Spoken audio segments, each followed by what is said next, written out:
My name is Steve Megatron, and I am the geekiest man alive.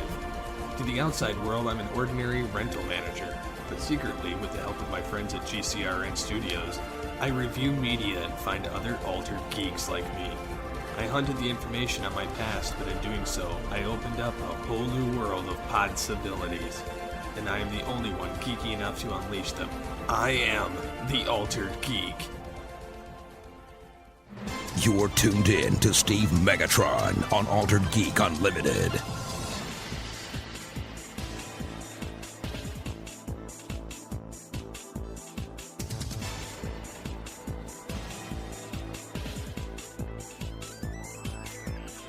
Hello and welcome to Altered Geek Unlimited. I'm your host, Steve Megatron Phillips, and returning from the great beyond is... The great beyond? I didn't die. It's been a while, though. It has. And that's just me being me. I kind of became a social, podcasting hermit, if you will. Like, can you even be a podcasting hermit? I mean, you're either podcasting or you're not.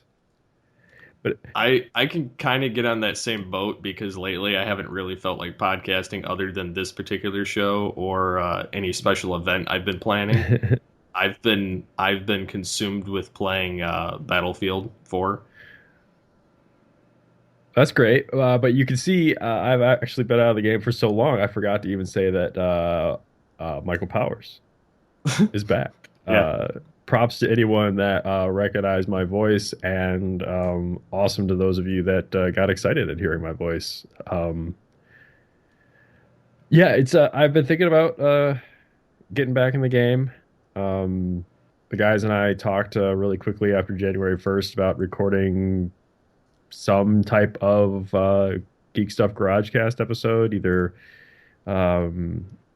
our favorite things about 2015 or stuff that we were looking forward to in 2016, and that just hasn't happened yet. We've all just kind of gotten really busy. At the end of, according to this awesome computer that, our computer devices that we have in front of us that we use to record podcasts, the last time Steve and I actually talked, or the last time I recorded a podcast was September 24th, but I think that might be wrong now that I think. But I think that was the last time I talked to you, Steve. Yeah, it was the last time you podcasted with me, but I know you guys had released a couple episodes up through like December. Yeah, I want to say it was, actually, I don't even think it was then, because I think it was in November. What happened was, for me, I went and got myself a second job, as I am wont to do from time to time. Didn't you work at Best Buy? Or do you still work there? I still work there. It's actually been a lot of fun. But I think that's because it's not like my primary job. So it's not like you're worried on money. You're just kind of there for fun and... Yeah, pretty much. Extra money. Yep. The last podcast we put out for Geek Stuff GarageCast was in October. So... that was right about the time that I got the job at Best Buy. Getting hired in as holiday help, as I was pretty much between working at the movie theater and working at Best Buy. I was working almost every day because it was like, you're going to be stuck here because you're holiday help. Sales were crazy, this, that, the other thing. But I kind of picked it up because I wanted to be able to buy some stuff this fall, and kind of had a little agreement with the wife that anything that I made at Best Buy, I could spend at Best Buy. Oh, nice. Which freed up, the theater paycheck and other money for us to, be able to pay for other things. But as a result, I ended up upgrading my home theater. I replaced my receiver, my AV receiver, with a it was about 3 years old. Replaced my old one with a new one. I went from a Sony to a Denon. Has with 8 HDMI inputs on it, and so that has more HDMI inputs than I know what to do with. But it was one of the things I wanted. It also has like all the bells and whistles for like 4K and everything. So I didn't like buy something that isn't going to be useful within the next like year or so. Um, so it's also I call it my first big boy receiver because everything up to that point has been I've had like Sony receivers, which Sony makes good receivers, but they've always been like the cheaper kind. And thanks to my employee discount, I was able to step up to the big boy stuff. I also finally replaced, actually for the second time in less than a year, I replaced my speakers again. This time I upgraded my subwoofer as well, so I have brand new Clips reference speakers up front, along with a reference sub, and everything just sounds amazing. The wife and I have been watching a lot of movies and stuff on it when I've been free. Mm-hmm. Other than that, I pretty much got really big into Fallout 4, as most of the internet did. Let's see, Fallout 4. But most recently, because I'm still at Best Buy, and they decided to keep me around after the holidays, because who knew I know how to sell this stuff. I work in the Do you work in the TV yes, department? I work in the home theater department. That's why. So yeah, you know a lot about TVs. I guess I should have said yes. I work in the home theater department, and they decided to keep me around after the holidays because who knew? Well, I got to be honest. If anybody's more qualified to work in that area, it'd be you, because I know that before, when I've gone in there to buy TVs, the guys that they usually have aren't really that knowledgeable. Yeah, I mean, I'm not trying to. Depending. Yeah, Depending. it depends on who you get. But I think the one thing that kind of sits me personally, and I don't really have a problem talking about this because one, no one knows the store that I work at, and no one knows, whatever. I what sets me apart, I believe, and I've said this before in the store too, is that it's a hobby for me. Home theater is a hobby. It's not like a living for me, so it's not annoying for me to spend my time reading spec sheets and researching why this TV is better than that TV and all this other stuff. What gets really annoying is the customers that come in there and they're like, I want the best TV for the best price.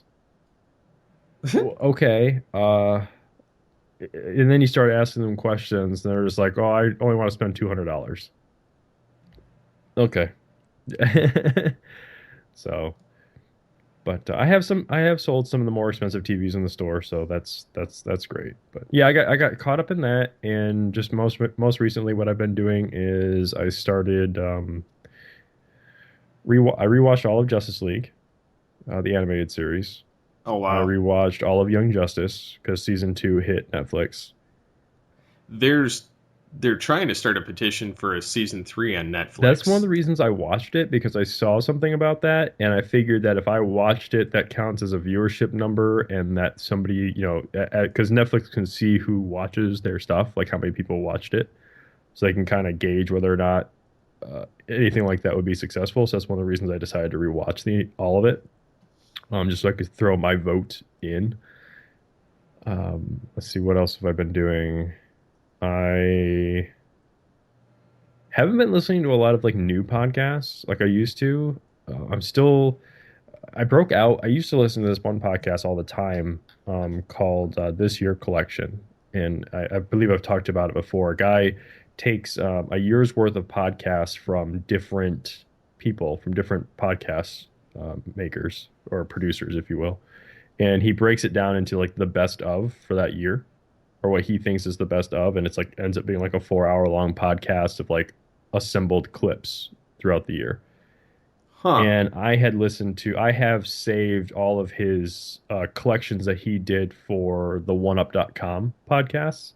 So like One Up Yours, GFW Radio, the Retronauts and stuff like that. I've listened to those ones over and over and over again. And finally I decided, hey, I'm going to go see if I can find, because one of my favorites to listen to is Retronauts, because it's a group of guys that get together and they talk about the old, anything that they talked about had to be 10 years old or older for them to be able to talk about it.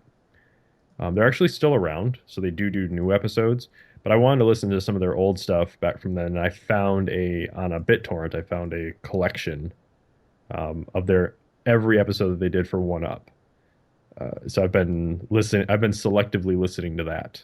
So that's pretty much what I've been up to in a nutshell. I'm still on my. I can't remember if I had this conversation because I feel like it was too new for me to have had this conversation.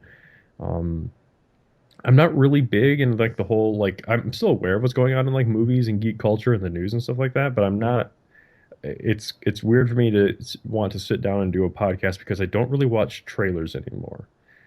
I last year for 2015 I took the stance of I'm only going to watch like the first trailer for each movie to see if that heightens my enjoyment of said movie. Because I already know I'm going to see certain movies. Like the trailer's not going to persuade me one way or the other. Because even if I see a trailer for a movie and I go, okay, that's not what I was expecting, I still want to go see it because I'm one of those people that doesn't think a 2 minute and 30-second trailer is going to spoil like completely. Anything. Yeah, I don't think it's really going to completely ruin a 2 hour movie. So I'm not one of those people that goes, oh, well, I figured everything out. Well, there's a lot of context. Okay. Obviously, there's, 1 hour and 58 more minutes to this movie. So, late in the year, though, I took the stance for 2016. I was going to take it one step further, and I was going to avoid all trailers altogether. So going into 2016, the only trailers I've seen are the first trailer for Batman versus Superman, and I think the only other one that I've seen is the first trailer for Suicide Squad. Like I've Okay. seen nothing else. I've watched all the trailers, but then again, sometimes I have nothing better to do than watch all of that stuff. I So want to. I want to so I bad. will say, and I'm not going to spoil anything. I will say the latest Batman v Superman trailer is actually really enticing, whereas one that they showed in the middle between that initial one that came Hmm. out and the one that is the final one, they dropped a megaton on something that's in the movie. That's kind of deviating from the Batman v Superman portion, like another plot line that's going on. Um, and then they completely neglect to show that in the final trailer, which honestly was a lot more enticing to watch that final trailer than the previous one. And I'm being completely honest. Like I really want to watch trailers because I had the epiphany the other day that I like because I just said that watching a trailer has never influenced whether or not I'm going to see a movie. Like I've never watched a trailer and go, I'm not going to see that because of the trailer.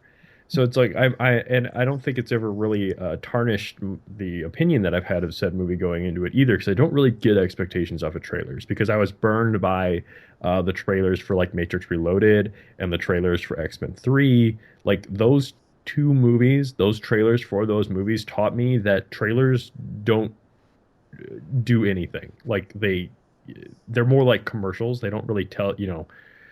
They can be awesome and the movies can still be crap. So like I don't look at a trailer for what a movie is going to bring me. I just look at it as like a taste. Like kind of like watching like gameplay videos for a video game. Like I Yeah. look at it as like, man, I just really want to watch that one scene over and over again. Plus, I like watching them because I like the way that they're cut, like the way that they edit them and do certain things like the sound and music and everything. And the one that I always harken back to, one of my favorite trailers, is actually the teaser trailer for The Dark Knight, which is that we talked about it before, like 100 some odd episodes ago, where it's like it was that black logo and it was like Michael Caine talking about some people just want to watch the world burn and the light Hmm. is slowly like shooting out into the screen and it's cutting out the bat signal and or the bat symbol, and the last thing that you hear is Heath Ledger's. It's the first time you ever hear Heath Ledger's Joker laugh. Like that to me is like the perfect like teaser trailer or perfect trailer. If because there's a little bit of voiceover. Tells you everything you need to Yeah, know without really. exactly. And there's no footage of the movie whatsoever. It's just a black screen. The eventually the bat symbol explodes out into the screen, and it's a bright white blue light. And then there's like the Joker laugh after Michael Caine says, "Some people just want to watch the world burn." So like I love trailers, but it's just like I don't. I feel like I'm just intentionally punishing myself. But I will say this because my wife said I look absolutely ridiculous covering my ears, like and looking at the floor. at the same time, like when we've gone to see movies. Because I went and saw Star Wars, and I went and saw like Deadpool and stuff like that. I've still gone to the movies. I just always stare at the floor, and for a couple of movies, I actually like plugged my ears, so I couldn't like hear anything. Um, but the last couple of times, because my wife says I look kind of weird doing that, I just look at the floor, so I can still hear everything. But I You're not getting the right. visual. So like I like while I can hear like dialogue being spoken out of context, I'm not attaching any particular scene to what's being said. Plus, we all know that a lot of what you see, a lot of what can be considered spoilery stuff usually comes in like some kind of like smash edit while people are talking over said imagery, right? So like the last time I've heard the third trailer for Batman versus Superman, and when I heard it without seeing it, I was like, "Yep, this definitely sounds like a Zack Snyder movie." Like just the way the trailer sounds and the music that's in the trailer, it definitely sounds like a Zack Snyder movie. And that's not a knock on it anyway, because I'm really excited for Batman versus Superman. I'm uh, like I saw. It's funny because the first movie, I can't remember what the last movie was I saw. I think it must have been like Scorch Trials or something. Was the first movie since my youngest son was born that I actually got to go to the theater since like Age of Ultron. Um, I know that dates it a lot, but then I got to see Star Wars the weekend after it came out with my brother, and then I think 2 weeks ago is when Deadpool came Mhm, out. mhm. Um, I went and saw it that weekend with my brother on the Sunday too. Saw that movie and enjoyed it. And I'm planning on trying to see Batman v Superman. I'm getting a small group together for that. If you'd like to go with us. Um, I would be I interested. don't have a showtime yet, and it'll be like a Friday night, like it usually is. Um, just because we haven't posted any of them yet. But Yeah. not to like steer the ship here real quick, but we brought up Deadpool, and I was just talking about like Batman versus Superman for a second. Um, what do you think of like this whole? I'm trying to figure out how to bring this up without it like What, the rated R thing? yeah, because I don't think I don't have a problem with Batman versus Superman being rated R like on a Blu-ray release. Yeah, people were making, and I was watching this fly through Twitter. Twitter. Yeah, Optibotimus said something about it too. Everybody's going crazy because they're like, oh, because Deadpool was so successful, Batman v Superman was going to have rated R. When like a year ago they filed papers for the Blu-ray to have an ultimate R-rated It edition, was a and year then ago. yeah, it was something like that. It was before Deadpool came out 'Cause that they had this paperwork filed because I saved it somewhere. It's see, I'm like I don't care. Like I kind of like I collect like I go all in on like the director's cut, the extended cuts. Like if there's an R-rated version, for me, I'm more curious. I don't really care that it's rated R. I want to know what makes it rated R. Like what yeah. is They said the violence right, but is like you like look back at like what they've done in like PG-13 movies, like look at like the tone of like the later Harry Potter movies, the Dark Knight or the Nolan movies, what they've gotten away with just PG-13 movies in general lately.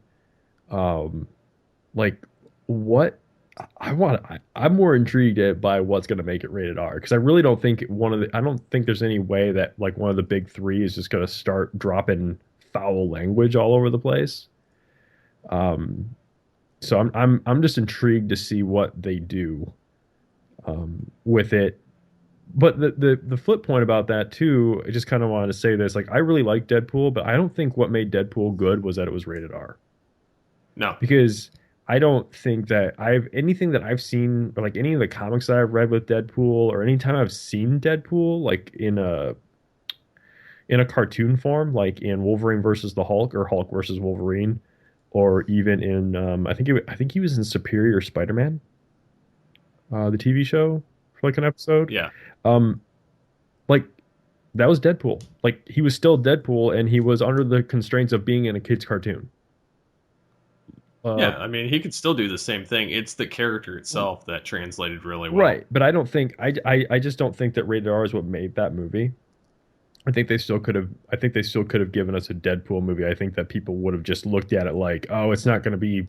It's the same reason we look at like when they make a Wolverine movie, which obviously that now the third one is going to be supposedly rated R as well. But it's like when you look at a Wolverine movie and the people go, oh, it's not a Wolverine movie unless it's rated R.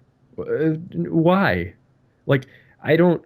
I've read a lot of Wolverine comics. I don't see a distinction between the Wolverine that I've seen on the pages and the Wolverine they've shown me in the movies. And they've done pretty well with getting him into a PG-13 uh, rating. You know, like I don't, I.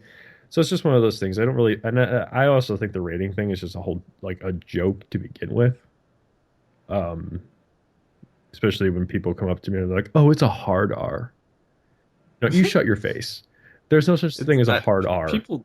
Oh, I know. People that sit there and flip out about the minute pieces like that are just So they're just fishing for a I reaction. was just wondering where you came down on the whole thing because again, to anyone that doesn't know, um, Batman vs Superman in theaters is still going to be PG-13, so everyone will still be able to go see it.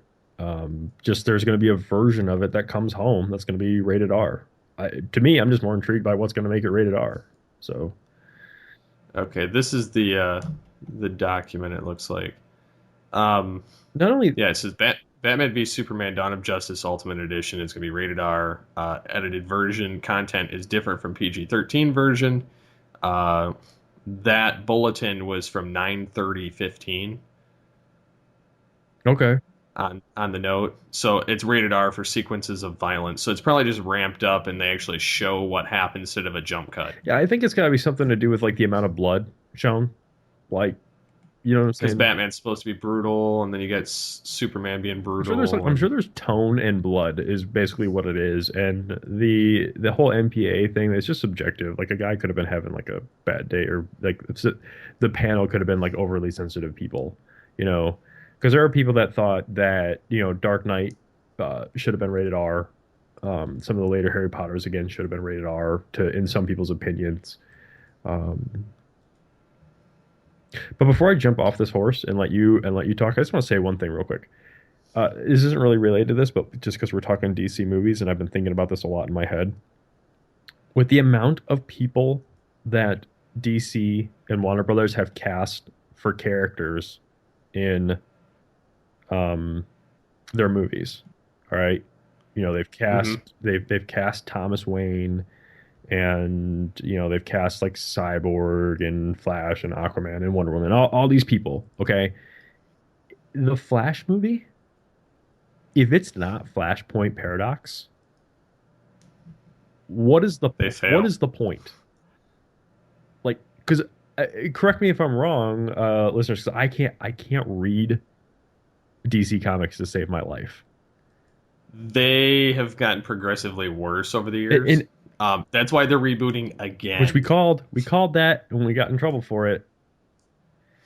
But I I forgot we called that. yeah, they're just gonna like undo it in a few years, and because that was like when you had that thing going with like DC Comics, Yeah, and they're like, yeah, and then they stopped communicating. So yeah. I mean, I got the connections for the DVDs and Blu-rays, but I don't have it for the comic side. But I just like I love watching like their animated stuff. Like most of my knowledge of DC Comics comes from the animated material, and so I love the movie Flashpoint Paradox.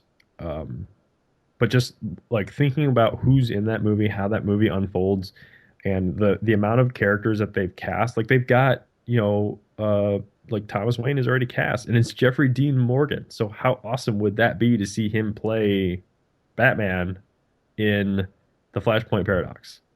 That would actually be Like, awesome. if it isn't that, what other Flash story is there to tell?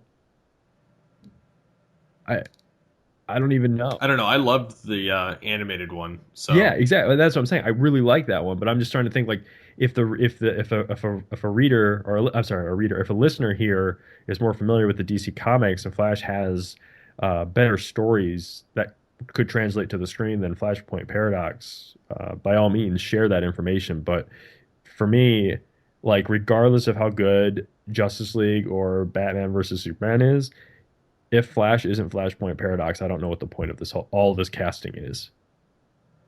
So, but that's just me. So, and I feel like I've stolen this show from you for long enough, and I know that's just because I've had nothing. I'm just dumping a whole bunch of stuff on the table because I haven't really done a podcast. Well, and that was kind of the point. Is I wanted to bring you back to the fold and hear your thoughts. So, I kind of know what the thoughts of the other two are going to be at any given point. I feel like I tend to either play devil's advocate or just come off with something completely batshit insane. Oh, sorry, excuse me.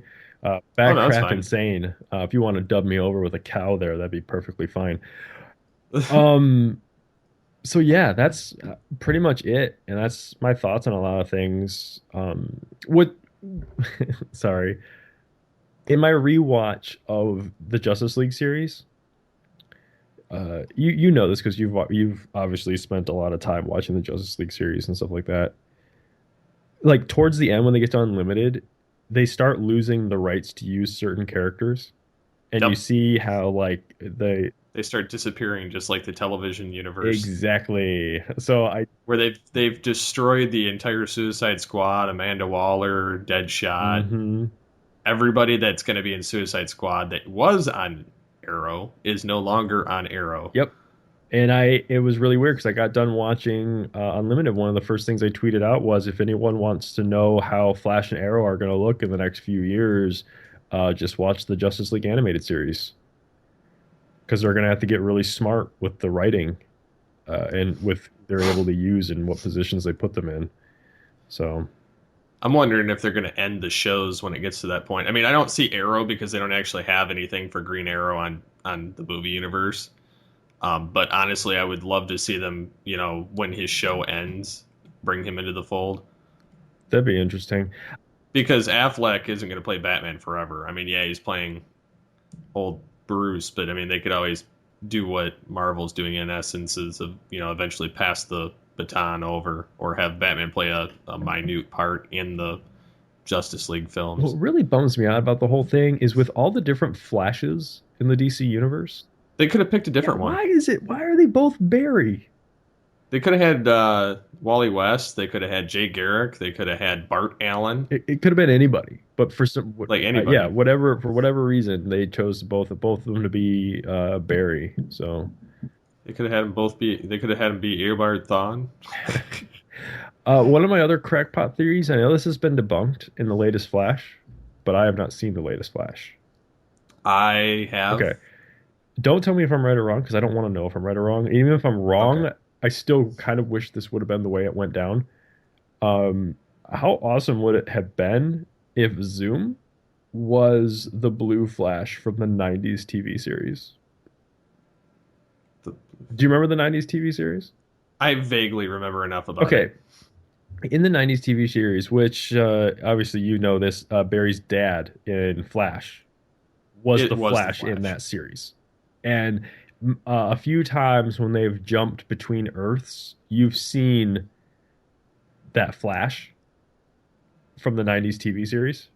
Mm-hmm. Okay. So one of the crackpot ideas I had in the last 2 weeks, having not seen the most recent one, was what if Zoom is the Blue Flash from that 90s TV series? Because in the 90s TV series, there was Flash, and then there was a clone of Flash, and his name was Pollux. But he was a straight up clone, but he wore a blue suit. So obviously, like with and he supposedly like died at the end of the episode. But having multiple Earths and retconning things, like just how I have a feeling that this isn't how it went, because obviously they revealed it, but I don't know what it is. But how much I think it would have been a little bit cooler if it would have been that same Flash, because they keep teasing that universe. But whatever. That's just one of my crazy theories I had recently. Is like, what if it was that Blue Flash? Because that would be awesome. Like he's just been going from world to world, like devouring speed. Well, have you seen episode before, the one where they escape Earth 2? Yes, I've seen that one. Okay. Who do you think is in the metal mask? Jay. Because they don't show it in the recent I think one. it's Jay. You think it's the real Jay Yes. Garrett?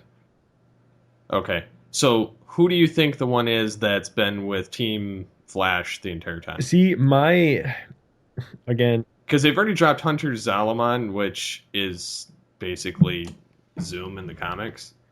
I want to say that it's either. I want to say he. It's tough because He has no powers unless he gets that. does he? Well, well, I'm saying like that the Jay that's on Yeah. with Flash, those guys, he's never had his powers since he's shown up, But unless he takes that serum. that's what they've shown us. Yeah, But that's not. Might not be 100% true. I don't know. I think Jay is somehow related to Zoom, but I'm not quite sure how yet. like maybe they're all science experiment clones of each other. Possibly, or that Zoom is fast enough to make multiple images of himself. I mean, we've seen that. See, that's kind of my theory too, but I'm not 100% like. Even with the latest episode and not giving anything away, I'm confused, but I want to say that there might be either a clone situation or multiple or. Well, see, that goes back to like the multiple Earth things. Because what if he just went and took Jay out of Another Earth? Yeah, like what if he's and stripped him of his powers and sent him there? exactly like what if he's just taking the powers from himself to make himself stronger across multiple Earths?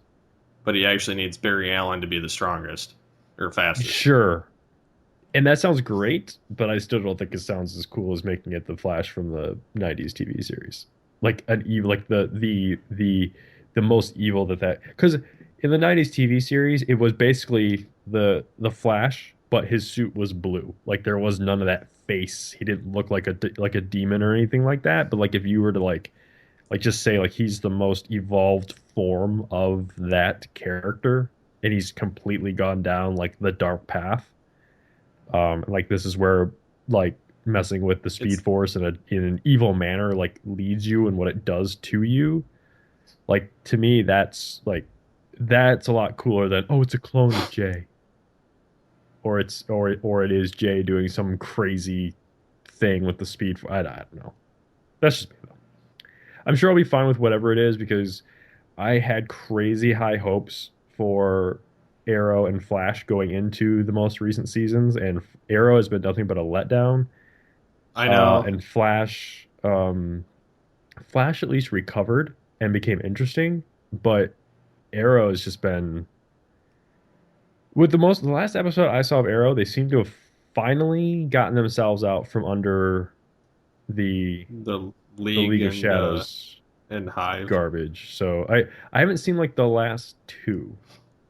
But the last one I saw was like them coming to a head with Damian Dark. No, it was them coming to a head with trying to get the cure for from Malcolm. Yeah, so it was like I feel like that was like them resolving that horrible storyline. But again, I don't know if it sticks around for another 2 episodes because I haven't seen the most recent 2 episodes. So, but yeah, it's going to resolve itself soon. Good, because that's it. It's actually it just resolved itself, so they should be moving on to something different. Thank God. That's all I'll say. I won't say anything else. On the plus side, I am really enjoying. As bad as Arrow has been, at least it gave us Flash and Legends of Tomorrow. Legends of Tomorrow I've been really impressed with, other than the fact that they keep doing like the villain of the week thing. Yeah, but it kind of because like they're like, oh, where can we time jump today? And although they did switch it up, so like tonight's I didn't see it yet, but they went to they crash landed in 2046. Okay. Of Star City. Okay.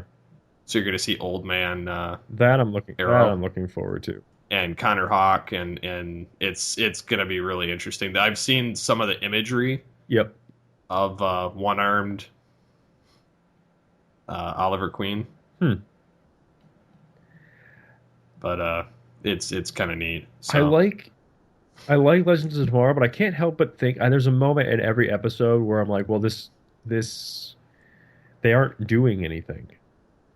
Yeah, they aren't accomplishing anything. Like I feel like no matter what they do, I have yet to see one thing that they do that results in any, and obviously that's the point, right? They haven't quite done the one thing that changes what's happened. All I've seen is episodes that show you why that event happened. You know what I'm saying? Because Hmm. the last episode I saw that I remember was when they're taking Hawkman's blood and Rip Hunter accidentally says his wife and kid's name, and Savage is like, I will remember their names now. Like, I know who they are. So, like, Yeah. obviously, that moment happened then so that we could have this entire series. I'm like, I have yet to see, and maybe we'll never see that because that's what that would end the entire thing if they did that. But I don't know. It's interesting. It's fun. It's fun. And Supergirl's been good too lately. The last like 4 or 5 episodes have been really great, even though they've been cash-ins on classic Superman stories. Hmm. But like Bizarro and What to Get for the Man Who Has Yeah, Everything. the one where she's got the Yep, plant on yep, her. that one was good. Yep. The Now I am kind of bummed that the Flash crossover episode is called World's Finest. World's Finest. That Yeah. kind of bums me out. It could have been like the fastest person alive or something like that, and just make it like a live action version of the Superman show, the Superman animated series episode. Or call it like first to the finish or something. Yeah, but we'll see how it plays. And what really kind of bums me out is it's a one way crossover, and with the whole Earth 2 thing and Flash and the Supergirl cameo in there, I was kind of bummed that they are going with the idea that Supergirl exists on a different Earth. Like that appears all things to the contrary, that appears to be what they're going with. So like that's why Supergirl isn't in Arrow or Flash, is because That's why she was in that little yep, bubble in yep, their running. yep. So we'll see. I mean, maybe it's not that way. Maybe they're just showing a Supergirl on another Earth. I don't know. But I hope that that she's on the same Earth and that it's not like he doesn't go on a what did I say on Twitter to a guy? I said I hope he's not doing an a Earth hopping tour like on his way back, like gonna hop to different Earths and go to different places. So I don't know. We'll see what happens. I'm excited though. Like I said, I've enjoyed the last few episodes of Supergirl. It seems to have toned down my one complaint, which was the whole like girl power aspect of the whole show. So that's made it a lot better. Plus the stories have gotten better too. So, but I've monopolized Yeah. enough of the show. So you go ahead and talk for a little while. Well, what I was gonna say is, uh, yeah, as far as the those shows are concerned, uh, I really enjoy Flash every week. Arrow is kind of that, like you said, kind of hit or miss, and then Supergirl I've been enjoying, even though a lot of it's like rehash. But it's no different than Arrow at that point. Arrow's kind of a rehash of like Batman type stuff um, with the Arrowverse. Yeah, but I'd rather I do see know them. that Sorry. I was going to say I do know that Stephen Amell wants to appear on Supergirl, but I don't see how that's possible if he can't traverse to that world. Yeah. So we'll just have to wait and see how that episode plays out on March 25th. So, So what were you going to say? oh, I was just crap. I forgot what it was. Oh, the rehashing. Like, yeah, like, well, I don't have a problem with them like so much taking Superman stories and making them Supergirl stories. I don't have a problem with that as much as I do with them taking Batman stories and making them um, Green Arrow stories. Because to me, one cheapens the other. Like, I feel like trying to turn Green Arrow into Batman cheapens the character of Batman, Hmm. or to me says that that character doesn't exist in the world at all. Um, where I feel like the stories that they've told with um, with Supergirl, I feel like that's just a natural extension of what could possibly happen. I mean, yeah, so Lord makes a clone of Kara, so that happened, or he gets his hand on the same planet. Like I feel like with the Supergirl, Superman has gone through all that stuff already, right? Like those stories have already been his in that world, and people are just like, Lord is just using the same ideas, like, the trying to use those same tricks against Kara. Yeah. Whereas, Well, he's like a cheap Lex right, Luthor. exactly. But I feel like he's using like he heard about like this thing happening to Superman or this almost worked on Superman, so I'm gonna try and improve on it and use it against Kara. Whereas Arrow, I feel like is just trying to turn Green Arrow into Batman, Yep. which especially with the with the League of Shadows thing, because to me that totally cheapens Ra's al Ghul, like to me. So He's supposed to appear in Legends of Tomorrow. I have no doubt that he will. I mean, they already had, Dark. yeah, Dark show up. So yeah, that's just what I want to say. I feel like one can pull it off a little more successfully without me going, oh come on, that's dumb, and the other one's just like, okay, Green Arrow's not Batman, but Yeah. What was I trying to say? Um, damn it. Where was I going? Oh, okay. The I was telling you partially off air that I'm building a new desk, mhm. which is going to be a corner desk because my wife had one desk. I have a desk, which all my crap's still set up on right now. However, I've had this desk since I think I was like 10, and I hate this desk with a passion now. There's nothing physically wrong with it. I just am tired of this desk because it's small. Um, so being that desks cost too much for what I'm wanting, we built one. Okay. And we bought kitchen cabinets. The funny thing is we bought these two, like they have the two wall-mounted cabinets, which are only about 12 inches deep instead of 24 inches deep. So I have those as the corner pieces, where the two desks are going to collide in the corner. And those were unfinished, and we painted them and put the door handles and the knobs and everything on those. And then we bought two of the other cabinets, which have the kickboard on them.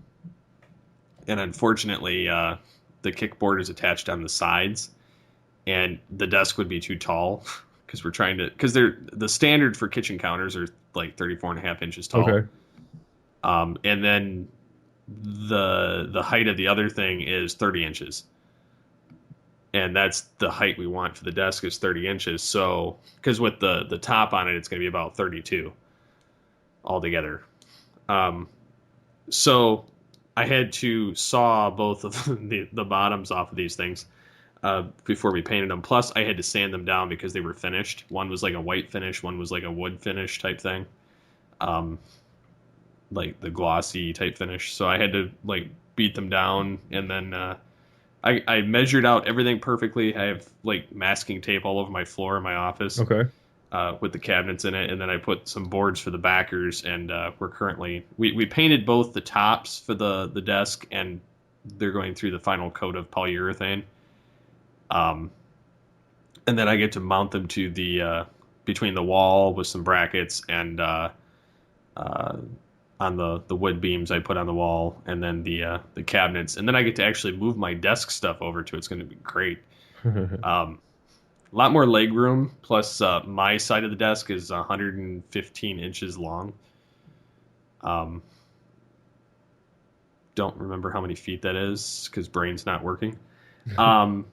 But I think it's like 8 feet or something. But her side's like 100 inches long because it's going to meet like at a corner diagonal cut. But yeah, I've been working on that lately. This room, my office is a disaster. I posted pictures of it on Twitter earlier today. But it's been a chore to sit there and try and figure that stuff out. So yeah, I've been messing with that. Been killing my hand by playing Battlefield 4 entirely too much when I'm not podcasting. Because when I get home and I get free time instead of um, wanting to podcast some nights, I want to sit and play Battlefield because I'm not very good at the game when you get people that play it every night. Because I don't, I'm terrible at it.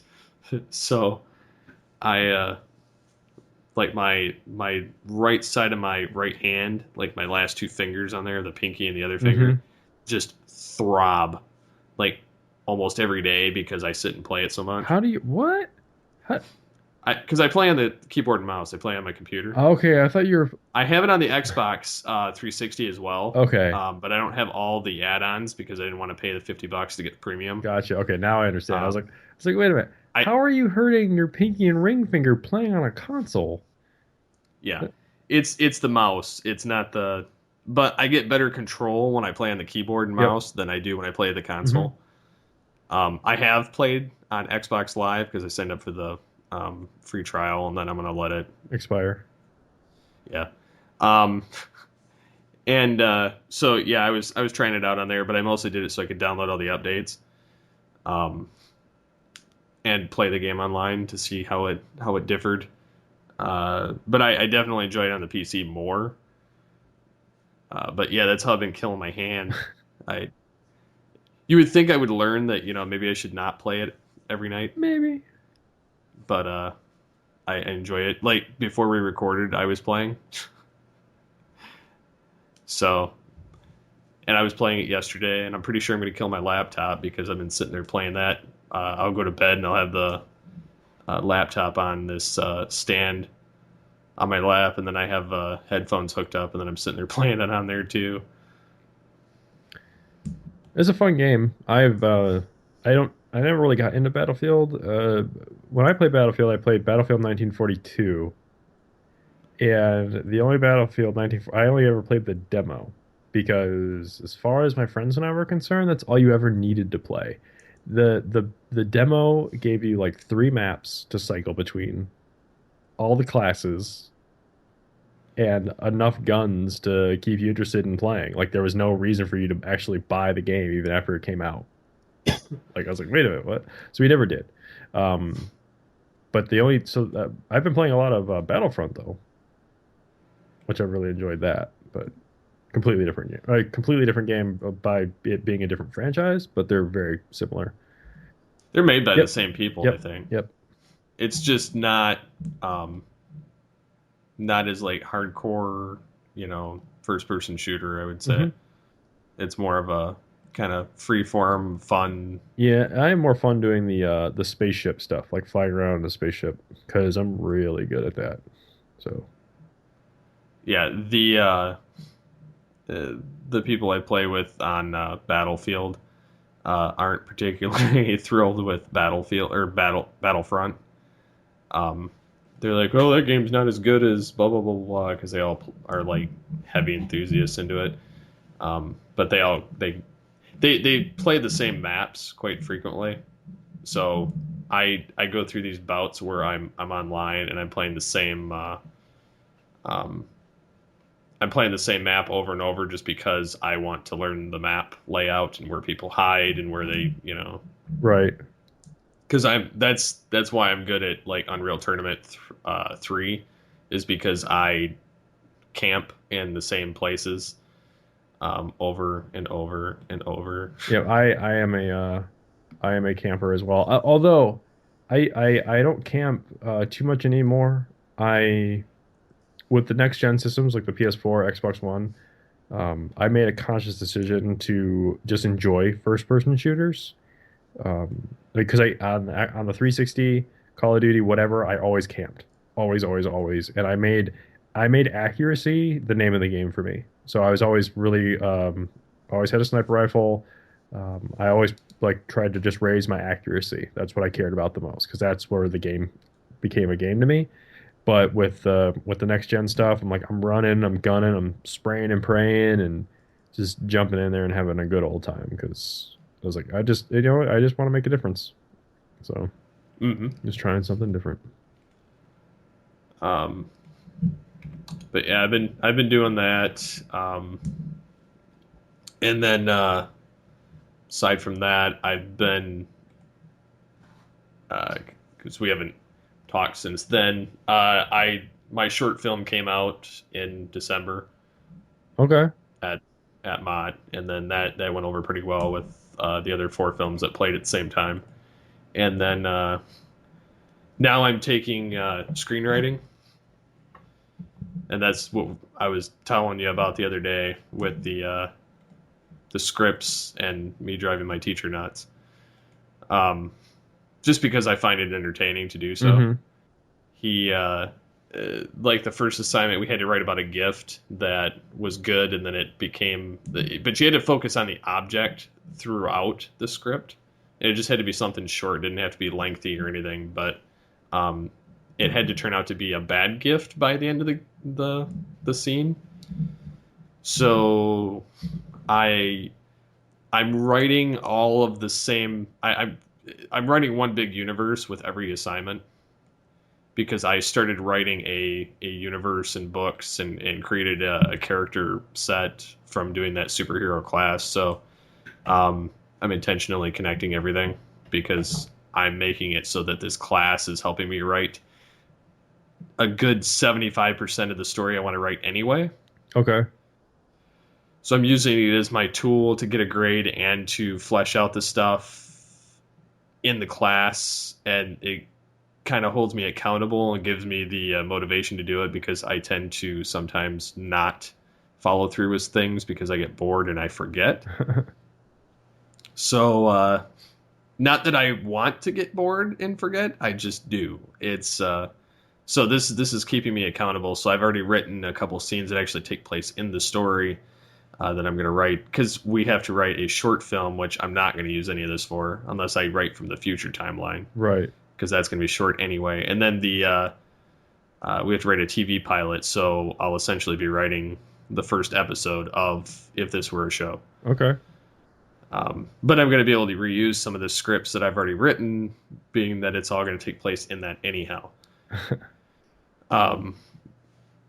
So, and then I had like the seduction of power, because you had to write about a seduction scene, and then we had to write a dinner scene, which was supposed to be totally different characters, and I made it totally different characters, but they're in the same timeline. So we'll see if he catches it, because there's little subtle nods into it from the other, but it's not enough that he should really notice. I just like to get his goat. That's always fun. So, so any toy collections strike your fancy lately that you may have gotten into?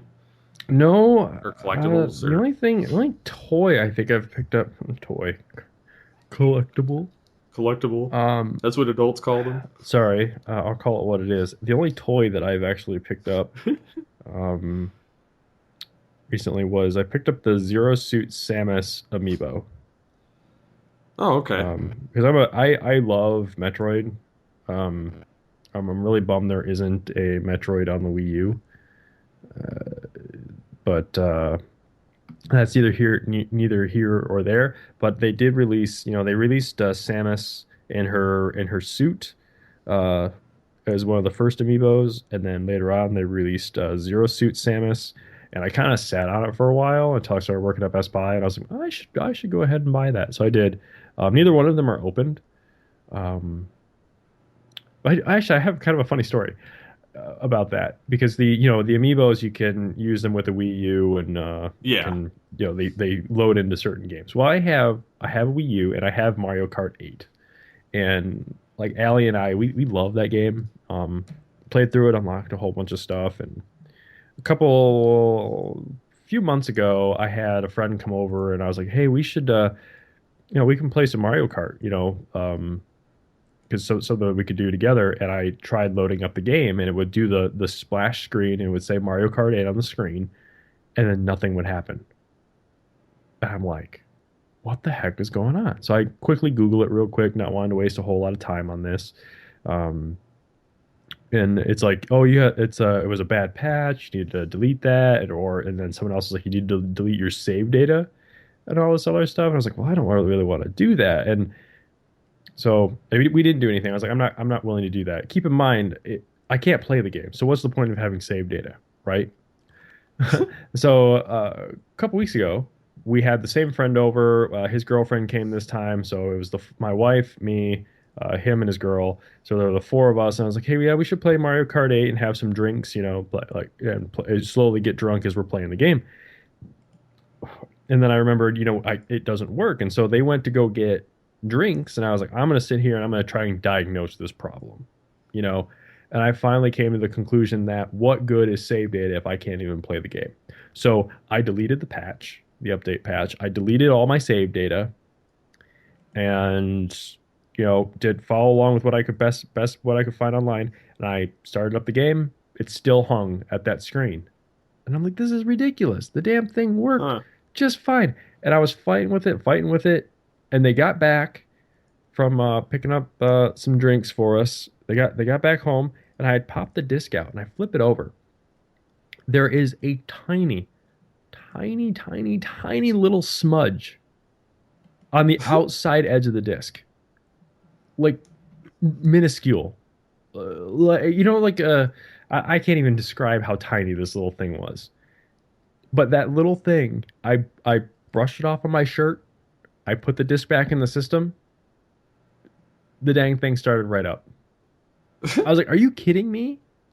Wasted all that time. I wasted all that time. I deleted all my progress. So like while we were playing, we were slowly unlocking the tracks again, unlocking all the different pieces and all that stuff. It was like it was the most. I mean, we had a lot of fun that night. Don't get me wrong, and I'm not like whatever. It's just a crazy little story that happened. Plus, I was trying to use my amiibos. I'm really bummed that you have to take the amiibos out of the packaging to use them. They should have like some kind of a clear thing on the bottom that you could just set it on top of and scan You shouldn't it. even need that. It's near field communication. You should just be able to get it like close enough to the sensor to have it work. It's not a barcode or anything. And I can't like they the way they're packaged just far enough from the bottom to not let you set it on the scanner. And so That's pretty messed I was up. kind of bummed. I didn't open them. Like I didn't like throw in the towel on that one too. I wasn't like, oh, I'm gonna open them up because honestly I haven't played Mario Kart 8 since. So if I had opened them that night, I would have been like pissed. But I didn't open them. I was just like, oh, it doesn't work. That's kind of annoying. Put them back up on my shelf. Whatever. It would have been nice if they did, but they don't. So we had a similar situation happen when we got our PS4. Um, we got a launch PS4, waited in line at Best Buy, midnight, got home, hooking everything up, got all set up, and then Allie was like, we were waiting for it was something to do with it. We were trying to get Black Flag, trying to play Black Flag, and the disc. We put the disc in the drive, and you heard it spin up, and then you heard it go click, click, click, click, click, click, click. I'm like, oh my gosh. And Allie got so fed up with it. Like I was trying to get it to work, trying this, that, everything else to get it to work. Like it was installing the game just fine and everything. And Allie got so mad. I mean, by this point it was like 1:30 in the morning, and she was like, because we got it at midnight, so it wasn't like we had been doing it for a long time. But she got mad and went to bed, and I'm still sitting there like fighting with it. And in my head, I'm like, I've never had any problems with anything like on launch day. Like I've had like launch PS2s, stuff like that. Never had any issues with anything that I've gotten on launch day. Like all the iPhones and everything I've ever gotten, no issues. And I'm like, this is gonna be my first lemon, you know? And I was really bummed. Turns out, popped out the disc, flipped it over, one single fingerprint on the bottom of the disc. You like kept the thing from reading. Like That's it was ridiculous. so I've never had like any problems with like Blu-rays, like or like even with the PS3, I never had that problem. It was just it's so weird that these lasers and these things are so fickle now that they won't even. I was like, that's crazy. So I just did same thing I did with the Wii. I just brushed it off, put it back in the drive, away it went. But my wife had already gone to bed mad because she thought we had a broken PS4. That sucks. But so yeah, lesson learned. don't put fingerprints on the bottom of your discs, or always check there first when something is going amiss. So That's actually funny. I never think to even look anymore. It's the equivalent of blowing on the cartridge. well, like yeah, but what's really weird is like you think that once the game is installed, it once the game Shouldn't need well, it. it still needs to do the disk check, but what it's failing is the disk check.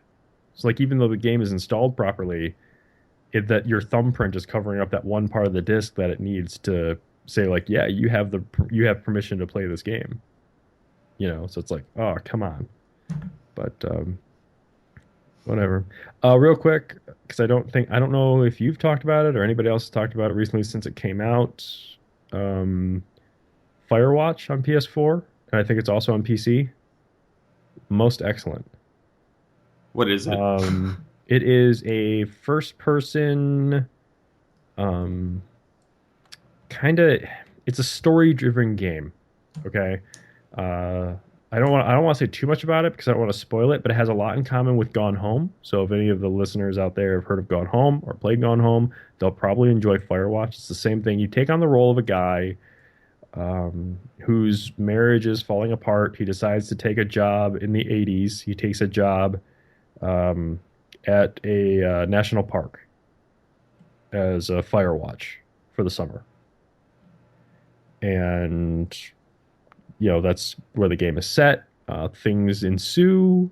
The narrative kind of takes over. You can get sucked into it really easily. It's a gorgeous game. It looks very pretty. Um, I did really enjoy it, but it's $20, I think. Yeah, I just pulled it up Okay. on their site. It is $20. You can get it on Steam for Windows, Mac, or Linux, or on the PlayStation 4. Going into it, I finished it in about 4 to 5 hours. My wife also finished it in about the same amount of time. I also had another friend finish it in about the same amount of time. So That's almost too much money for that much, or that little bit of time. but for me, I totally get that. So I'm not trying to talk anyone into buying it. But for me, the experience was worth it. I do think that Gone Home is the superior game. So if it's like a toss up between should I play Gone Home or should I play Firewatch? Because I think Gone Home is still $20 as well. Um, but if it's a toss up between playing one of those two, I would definitely suggest going with Gone Home. But both fantastic games, both get inside your head, both give you the feels. I mean, if you're a human being, you get the feels. I even got the feels, and I tend to think of myself as like an emotional black hole most of the time, and I still got the feels from it. So I guess that's it. That's it for me. Well, the only thing I've got left is besides the fact that the GCRN awards will be out shortly after this episode, with all the winners of the different categories. Some of it was surprising, some of it not so much. People will get what I'm talking about when they listen to it. It has to do with a certain film in December, and people's extreme bias towards it. Yeah, that being said, the GCRN top 50 video game franchises will be coming up shortly. I just got to finalize a couple things, and then that'll be live. Be in another week or so. We were featured on the IDW TMNT comic. I heard about this. Joe was telling us about this. Yes. It was definitely a Blanchard quote. It was along the lines of I'm trying to find the exact image right now. Was it along the lines of "I don't care for this stuff"? No, it was. What did he write? If you have ever been a TMNT fan, you need to check this out. And it says Geekcast Radio at the top, and it's on all three covers of the TMNT 55 issue 55. I'm going to pick them all up tomorrow or today when this episode comes out. depending on how much they are. But I know it's $3.99 for the regular issue. I'm just curious about the one because I like the art better on it. Mhm. That's the 1 in 10. You know, they have only 10 per retailer, if anything.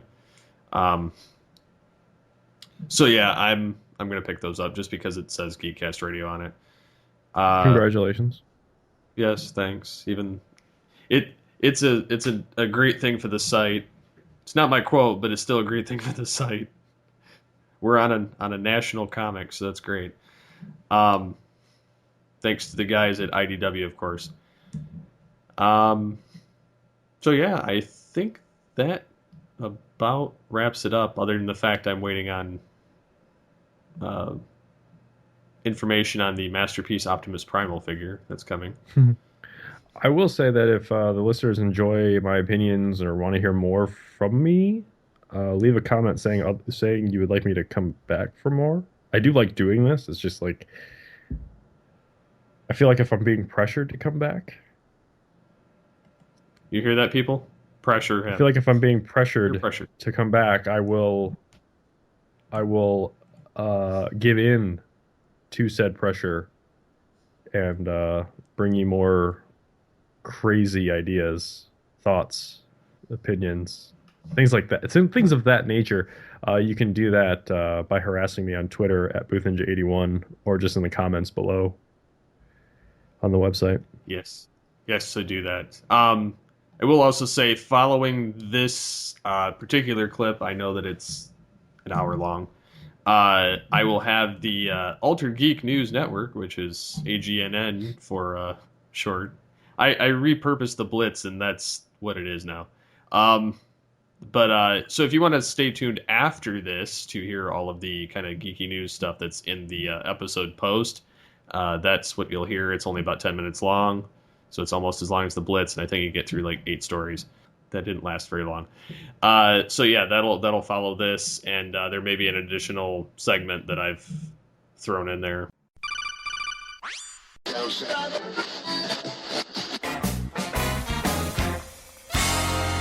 Welcome to the Wicked Radio Network. Want to interact with the show? You can contact us in the following ways. You can call the voicemail line 502-526-5821. You can email us feedback@geekcastradio.com. You can visit the episode post on geekcastradio.com or alteredgeek.com. You can get a hold of us on Twitter at Altered Geek.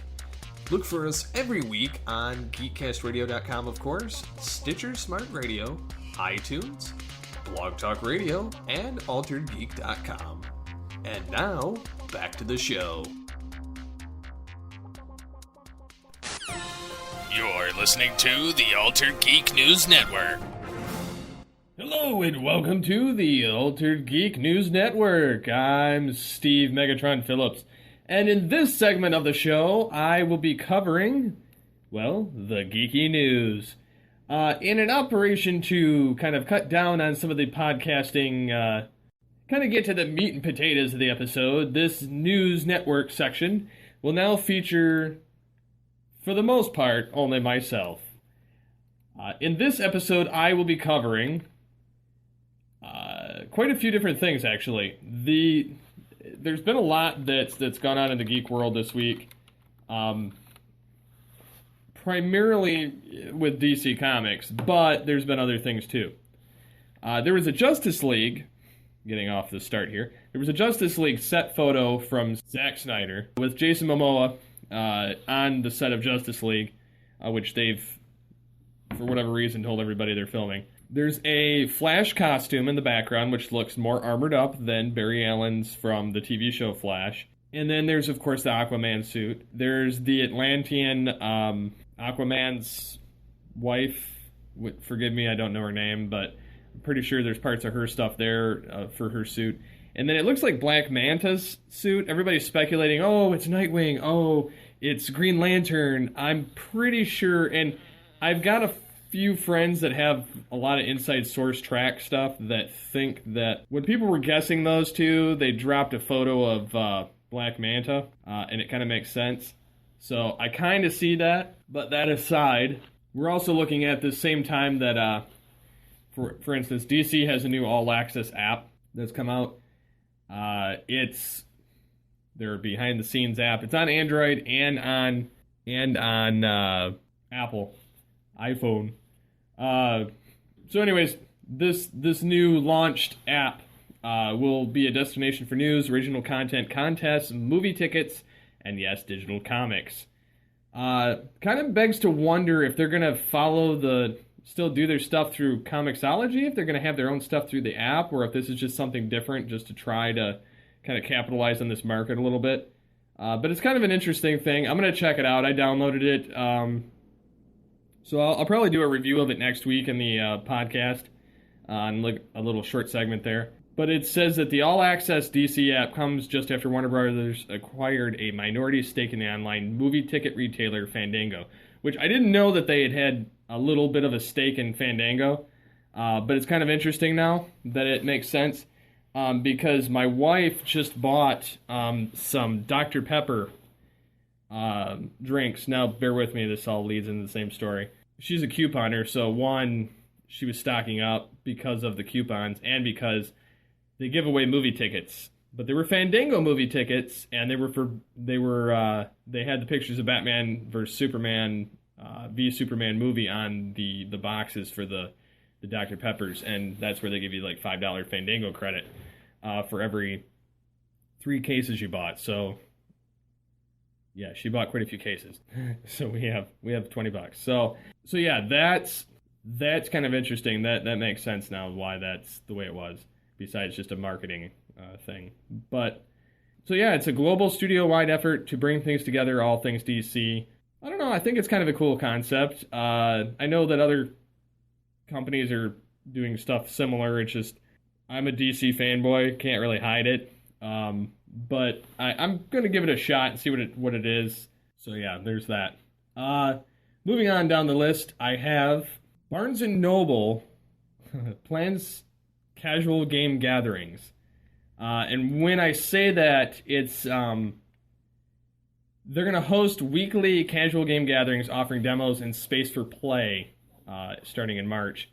And the events will be held on 5 Thursday evenings at 57 stores, about 9% of the chains. Demos will be conducted by Barnes & Noble store employee. They're going to do some strategy games. Granted, I've never heard of any of these. I think I've heard of one.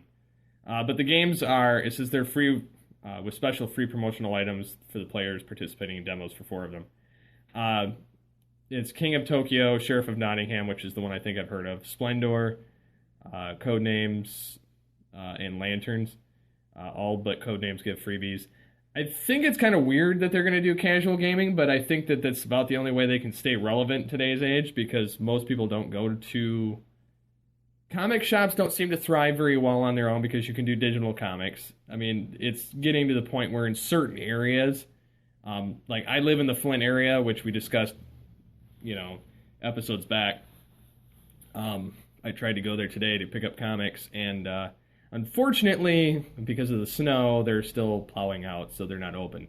I'm a dude that likes to just go get comics. I mean, I open them again after I read them the first time, and they just sit in a box. But I like the physical comic and the experience of having to stare at the rack and pick out the comic. So, that being said, Barnes & Noble, I think this is the only way they can stay relevant because, again, even with books, everything's digital now. So it makes it difficult for people to want to go get of the books. I think that it's kind of a smart move, but I don't see how it's going to... Because if I'm going to go play a game at somewhere, I'm either going to play with friends or I'm going to play at a gamer sanctuary type thing or something to that effect. So moving on. So with the next on the palette of things that are going on, in the geeky world, we have fans have been petitioning for Netflix to revive Young Justice for a 3rd season, which I think would be kind of cool because Young Justice was actually really good, and then Cartoon Network flopped it like they do everything else.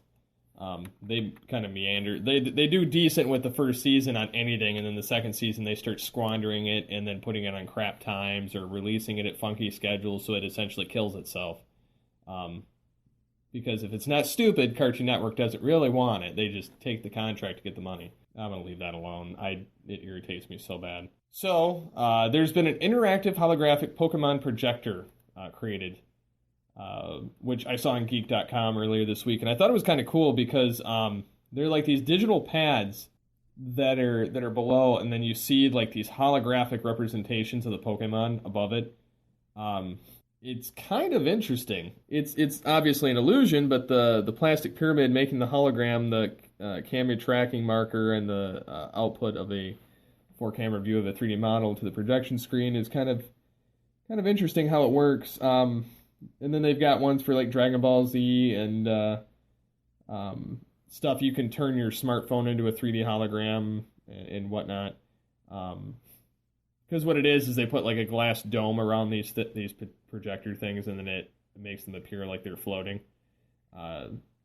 through the 3D space. Honestly, I think that's actually kind of a cool idea, and if they could figure out a way to make like miniature versions of these type things, kind of like what they showed for the phone, but and make these kind of more fun and more practical. Because I mean, basically, when you buy the Pokemon games, don't get me wrong, I love the Pokemon games because I played them before, a lot of them, even recent. You're playing the same game over and over with an additional plot line and like anywhere from 50 to 100 more Pokemon per game. So this would actually kind of almost revolutionize the whole process and make it nicer, I don't know, more interesting to play, I should say. These are film and movie related. So we have Batman v Superman is going to have an R-rated Blu-ray DVD version that comes out, an Ultimate Edition, I should say.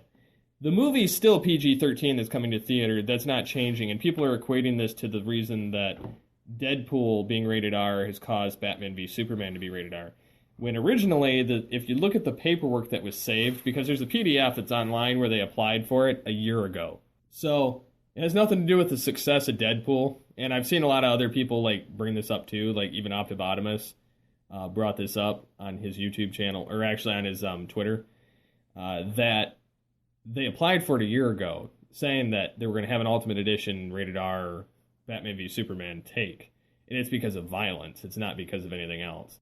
And then the Star Wars The Force Awakens said that there were certain scenes that didn't make it into the final theatrical cut of The Force Awakens, including ones with Harrison Ford's Han Solo and Daisy Ridley's Rey.